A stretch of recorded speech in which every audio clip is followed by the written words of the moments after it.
Hey, how are you doing, sir?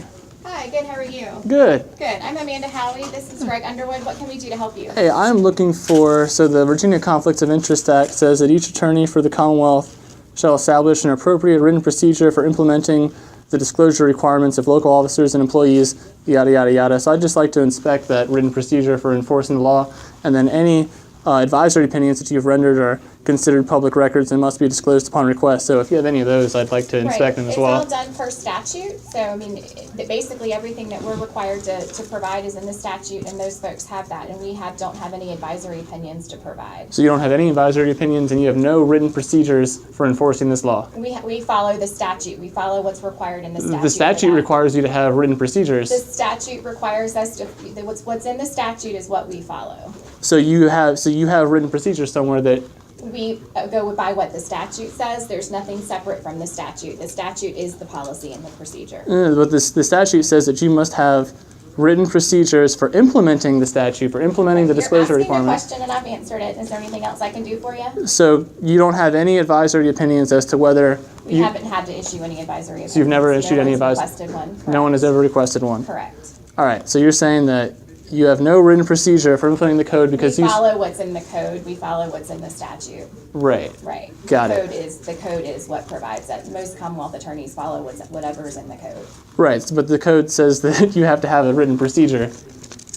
Correct. And what is in our written procedure is the code. That's what most Commonwealth attorneys' offices follow. Do you have anything else? No, that's it. You don't have any advisory opinions. That's it. Thank you. You answered my question. You have a nice day. Take care. If you want to request something, we can certainly provide you with that. But right now, we're in the middle of doing a daily work. Oh, the law doesn't make any differential. The law actually says that I can inspect it whenever I want. Generally speaking, yes. No, generally speaking, there is no... This is not a public office in the sense it that is, you actually. come in and inspect records. Would you like to see the code section? It's right here. It says that... I know what the code section says. Well, then you're not following... What is your name? Max Shapiro. It says it... And oh, sorry. who are you with? Myself. I'm a citizen of Virginia Beach. From Norfolk, I mean a citizen of Virginia, so I'm allowed to look at the records. Okay. And you're telling me that I could not go in there unless I filed a written request. You cannot come behind this door. So there are no records... So where's the custodian of records keep the records for your office that are subject to public inspection?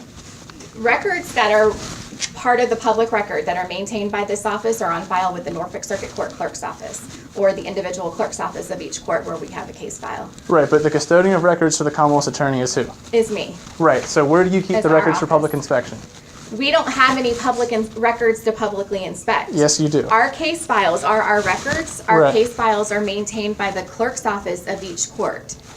No Commonwealth's attorney's office has records that are accessible to. You cannot come in and ask to see our case file on a case. Not the case files, but if you had advisory opinions that were stored in that office. I would be happy to provide them to you if we had them. So if you had them and they were in that office, you would let me walk in there and see it? No, because unless you had an appointment to see me, that would be the case. But you don't have an appointment to see me. The law does not make any differentiation on that. Yes, it does. I've talked to the Freedom of Information Act Advisory Council, and they encourage you to make appointments if you want to see something. Encourage, because that's not what the law says. This is generally not a public office. I understand what you're saying. So just come in and look at whatever's in here. That's not the way this office operates. Got it. But you're saying that if they were there, then I would be able to go see them. But you don't have any, so I can't go see them. Correct. That's Got it. correct. All right. Understood. All right? Thank you. Uh-huh.